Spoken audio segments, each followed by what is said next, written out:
Hello বন্ধুরা, Shamim with village ফুডে তোমাদের সবাইকে স্বাগত জানাই। তোমাদের আজকে দুটো রান্না করে দেখাবো।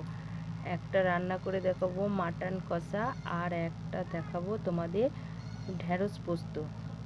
প্রথমে আমি ঢ্যাঁড়স পোস্তটা রান্না করে নেব। ঢ্যাঁড়স পোস্ত রান্না করার জন্য আমি ঢ্যাঁড়স বেগুন আমি ভালো করে ভেজে নেব। এখানে ঢ্যাঁড়স আলু ভাজা হয়ে গেছে, আর এখানে আমার বেগুনগুলো ভাজা হয়ে গেছে। আমি তুলে নেব। তুলে নেওয়ার পর আমি রান্না করে নেব ঢ্যাঁড়স পোস্ত আমি রান্না করে নেব। প্রথমে কড়াই আমি দেবো সরষের তেল, ফোড়নে আমি দেবো 5 ফোড়ন, আর দেবো কাঁচা লঙ্কা। ভালো করে আমি ভেজে নেব। পেঁয়াজ কুচো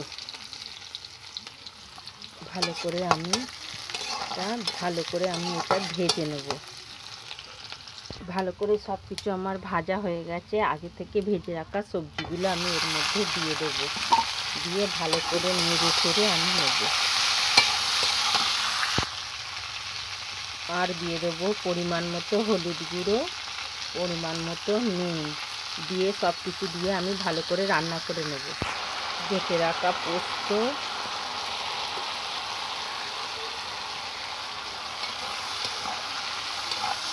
দিয়ে ভালো করে আমি কষিয়ে নেব।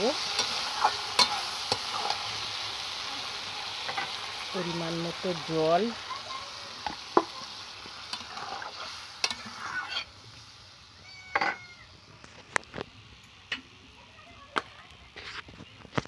ভেজে রাখা বেগুন দিয়ে সব কিছু দিয়ে আমি ভালো করে রান্না করে নেব।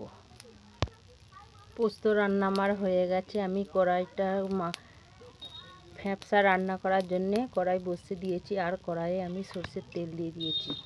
তেলটা আমার খুব ভালো করে গরম হয়ে গেছে। আমি এর মধ্যে এবার পেঁয়াজ কুচোগুলো দিয়ে দেবো। পেঁয়াজ কুচোগুলো ভালো করে ভেজে নেব। দিয়ে আমি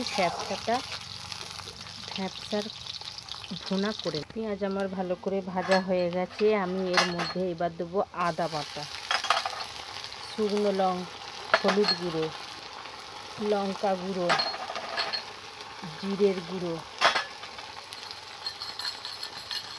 পরিমাণ মতো নুন। সব কিছু আমি ভালো করে কষিয়ে নেব যতক্ষণ মশলা থেকে তেল ছাড়ছে।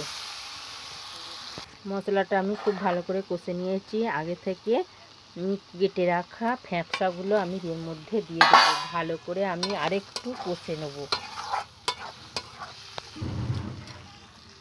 ফ্যাপসা ভালো করে আমার কষা হয়ে গেছে। এবার আমি জল দেব।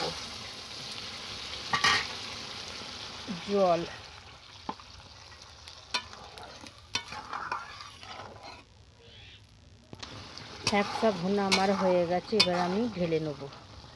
দুটো রান্নাই আমার হয়ে গেছে, কলজে ভুনা আর ঢ্যাঁড়স পোস্ত। প্রথম থেকে শেষ পর্যন্ত ভিডিওটা দেখবে, কেমন হয়েছে কমেন্ট করে জানাবে।